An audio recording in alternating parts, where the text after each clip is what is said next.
बड़ी समस्या है यहाँ पलायन। पलायन सिर्फ गरीबों की समस्या नहीं है। कई लोगों को लगता है कि गरीब आदमी का लड़का बाहर जाता है मजदूरी करने ट्रेन में भर के, ये आपका भ्रम है। हम गांव में चले दिखा कि सिर्फ गरीब के लोगों का के लिए पलायन नहीं है, गरीब लोगों के लिए पलायन नहीं है। हाँ, कोई ऐसा यहाँ परिवार नहीं है जिसको पलायन का दंश नहीं झेलना है। फर्क बस इतना ही है कि गरीब का बच्चा बाहर मजदूरी करने जा रहा है और आपका बच्चा बाहर पढ़ाई या नौकरी करने जा रहा है। जा सब रहे, किसी के बच्चे, किसी को परिवार को अपने बच्चे के साथ रहने का अवसर नहीं। तो पलायन सबसे बड़ी समस्या है। इसने बिहार में परिवार की परिकल्पना ही खराब कर दी है। लोग ये मानते हैं कि अगर बच्चा को बढ़िया पढ़ने में हो गया तो उसको बाहर ही जाना है। अगर मेरा बच्चा नौकरी करेगा तो इसका मतलब है कि हमको उसको हमसे दूर ही रहना है। अगर कोई बीमार पड़ गया, इलाज कराना है तो बिहार से बाहर ही जाना है। तो पलायन बहुत बड़ी समस्या है। इसको कैसे निपटा जाए, इसको समझिए, क्योंकि सामान्यतः भाषणों में आप ये नहीं सुनते हो। बिहार में जो श्रम का पलायन है, लोगों का पलायन है, ये लोगों का पलायन इसलिए है कि यहां से बहुत बड़ी संख्या में बुद्धि और पूंजी का पलायन है। आप में से लोग जानते हैं कि लोग बस में, ट्रेन में भरकर बाहर जाता है मजदूरी करने। कुछ लोगों को यह भी आइडिया है कि पढ़ा लिखा आदमी बाहर जाता है, वो वापस नहीं लौटता है। लेकिन आप में से शायद ही कोई जानता है कि पिछले 30 वर्ष में बिहार से 26 लाख करोड़ रुपया आपका, हमारा पैसा जो आपने बैंक में रखा, बैंकों ने 26 लाख करोड़ रुपया बिहार से उन राज्यों में ट्रांसफर किया है जिन राज्यों में उद्योग धंधे लग रहे हैं, जहां रोजगार हो रहा है, जहां जाकर आपके बच्चे काम कर रहे हैं। अब आप लोग माथा खुजला रहे होंगे, भाई कौन नया आंकड़ा आ गया, ये तो बिहार में कोई अभी तक चर्चा नहीं किया है। रिजर्व बैंक ऑफ इंडिया एक आंकड़ा जारी करता है बैंकों को लेकर। बैंक जो चलते हैं उनका जो बिजनेस है वो आपसे पैसा कलेक्ट करता है और बैंक का बिजनेस है और उसकी जिम्मेवारी है कि जो पैसा आप बैंक में जमा करें उसका एक पोर्शन, मतलब 100 रुपया जमा किए तो कम से कम 70 रुपया उसको समाज को लोन के तौर पर देना है, ताकि आप घर बना सके, गाड़ी खरीद सके, बिजनेस रोजगार कर सके, खेती में काम बेहतर कर सके। ये पैसा आपको बैंक लोन से देता है। इस आंकड़े को कहते हैं CD ratio, credit deposit ratio. देश भर में आरबीआई हर 15 दिन पर यह आंकड़ा जारी करता है कि लोगों ने अपना पैसा कितना बैंक में जमा किया और बैंकों ने कितना पैसा ऋण के तौर पर समाज को वापस किया। ये उनकी वैधानिक जिम्मेवारी भी है। पूरे देश में सीडी रेशियो है करीब करीब 70%। मतलब पूरे देश के लोग अलग अलग बैंकों में जो पैसा रखते हैं, 100 रुपया जमा किया तो 70 रुपया बैंक वाले वापस देते हैं। बिहार में सीडी रेशियो है 40%। मतलब पिछले फाइनेंशियल ईयर में बिहार की गरीब जनता ने बैंकों में जमा किया 4,61,000 करोड़ रुपया और बैंकों ने कितना पैसा आपको लोन दिया? 1,62,000 करोड़ रुपया। बाकी का 2,80,000 करोड़ कहां गया? ये पैसा जमा हुआ बिहार में, लेकिन एसबीआई ने, एचडीएफसी ने, बैंक ऑफ इंडिया ने, इन बैंकों ने लोन दिया आंध्र प्रदेश में, तमिलनाडु में, गुजरात में, महाराष्ट्र में, केरल में।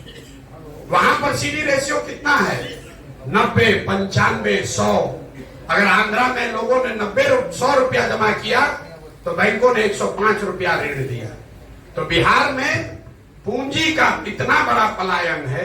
आप जरा अंदाजा लगाइए, आप लोग सब लोग गाड़ी से आए हैं, अगर गाड़ी खरीदने के लिए बैंक से आपको लोन न मिले तो कितना आदमी कम गाड़ी खरीदेगा? आधा आदमी का मोटरसाइकिल और गाड़ी नहीं खरीदाएगा। लेकिन अगर पैसा आपको मिल रहा है तो आप गाड़ी खरीद लिए, उसका ईएमआई भर रहे हैं।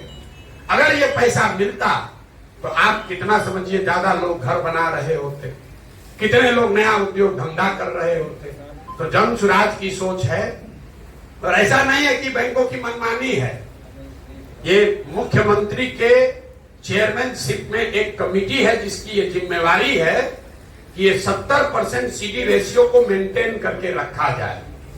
लेकिन जैसे बिहार में शिक्षक मुख्यमंत्री का बात नहीं सुन रहा है, दरोगा और सीओ वीडियो नहीं सुन रहा, वैसे बैंक वाला भी नहीं सुन रहा है। ये वजह है कि बिहार में पूंजी की, कैपिटल की बहुत स्कार्सिटी है। आप यहाँ पैसे वाले हैं, आपको नोएडा में घर खरीदना है, वहां बैठे बैठे लोन मिल जाएगा। लेकिन भभुआ में 2 तल्ला घर बनाना है तो लोन लेने के लिए बैंक में 10 को चक्कर लगाइएगा, 20,000 घूस दीजिएगा, तब आपको लोन मिलेगा। ये दुर्दशा जन सुराज की, और इस पर कोई चर्चा समाज में आपने नहीं सुनी होगी। आप यहाँ के, मैं आप दावे पे से कह रहा हूँ, यहाँ के फिनांस मिनिस्टर को बुलाइए और उससे पूछिए कि सीडी रेशियो क्या है, तो कहेगा ये क्या होता है।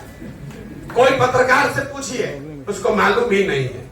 ये 26 लाख करोड़ रुपया, इतना बिहार सरकार का 1990 से पिछले साल तक का बजट जोड़िएगा, वो भी 26 लाख करोड़ नहीं है। अंदाजा लगाइए कि अगर 26 लाख करोड़ रुपया बिहार के लोगों के पास उपलब्ध होता तो कितने लोगों ने ज्यादा घर बनाया होता, कितने लोगों ने नई गाड़ियां खरीदी होती, कितने लोगों ने स्वरोजगार किया होता। उसने लड़के ने पूछा कि युवा आपको वोट क्यों दे। युवा वोट इसलिए दे कि पहली बार बिहार में कोई कह रहा है कि सरकारी नौकरी नहीं देंगे और तुमको देने का भी चिंता से निकालेंगे।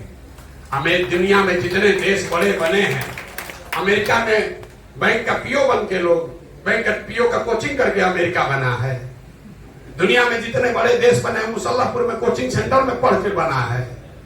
जो देश आगे बढ़े हैं वो कोचिंग सेंटर करके या बैंक में या रेलवे में या सेना में भर्ती होकर नहीं बना है।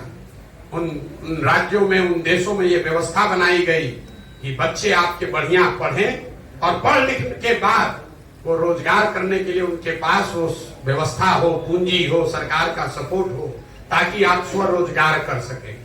तो हम लोग युवाओं को ये कह रहे हैं कि आपको स्वरोजगार करना है। नौकरी का देखिए, एक आंकड़ा दे रहे हैं आपको, कभी आप 2-4 साल से सुन रहे हैं, कहता है तेजस्वी यादव कि हम 10 लाख नौकरी दे देंगे, और आप लोग कहते नाम नहीं दे पाएगा, 10 लाख कैसे देगा, 2 लाख दे पाया, 4 लाख दे पाया।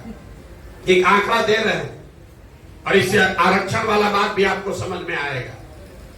पूरे बिहार में चपरासी से लेकर मुख्य सचिव तक जितने लोग सरकारी नौकरी करते हैं, सबका संख्या जोड़िएगा तो आपको पता नहीं है, टोटल 23 लाख आदमी ही सरकारी नौकरी में है।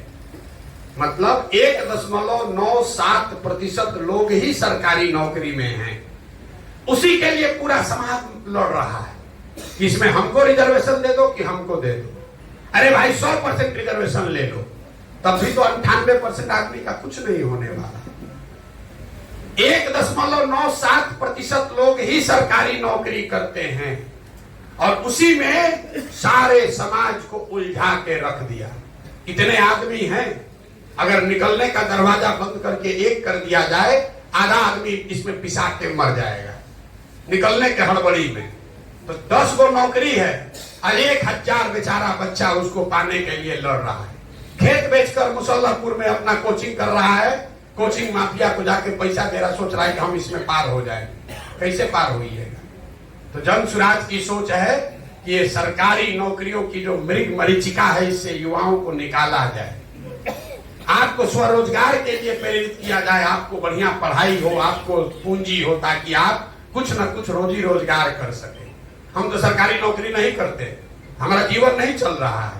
यहाँ बैठा हुआ बहुत आदमी सरकारी नौकरी नहीं करता है, उसका जीवन नहीं चल रहा है। लेकिन लोगों के बच्चों के दिमाग में बैठा दिया गया है।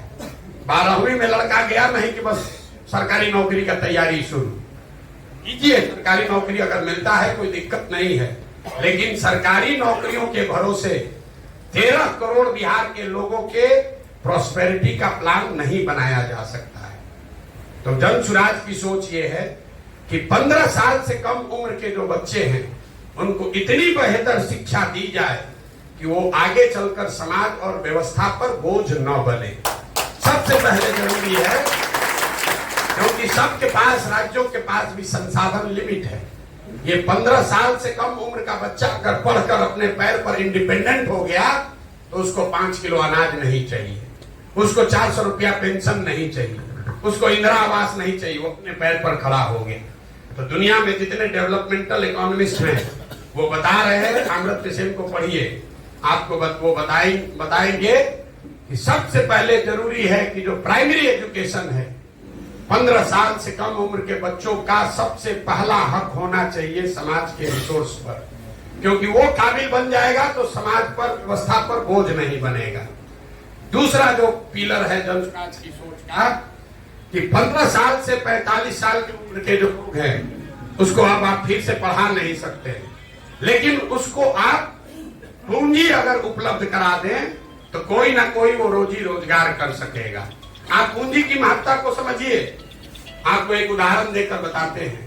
मान लीजिए कि आपको बाल काटने आता है, किसी एक व्यक्ति को बाल काटने आता है, वो सोच रहा है कि हम सैलून यहाँ खोले भभुआ में तो हमको घर परिवार चलाने के लिए 10-20 हजार रुपया मिलने लगेगा। उसने बड़ी मेहनत करके 20-25 हजार रुपया बचाया, सैलून खोलने गया तो पता चला 1 लाख रुपया लगेगा। अगर बैंक से उसको 80 हजार रुपया लोन मिल जाए तो सैलून खोल लेगा, 4-5 आदमी को रोजगार देगा, अपना परिवार भी चलाएगा।